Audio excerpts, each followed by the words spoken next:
اے چادر میں لپٹنے والے، اٹھو، اب خبردار کرنے لگو اور اپنے پروردگار کی بڑائی بیان کرو، اور اپنے کپڑے پاک رکھو اور شرک کی گندگی سے تو الگ ہی رہو،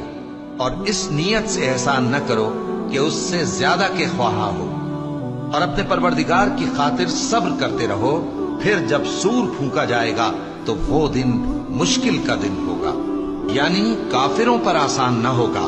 مجھے اس شخص سے سمجھ لینے دو جس کو میں نے اکیلا پیدا کیا، اور میں نے اس کو بہت سا مال دیا اور ہر وقت حاضر رہنے والے بیٹے دیے، اور اس کو ہر طرح کے سامان میں وسعت دی،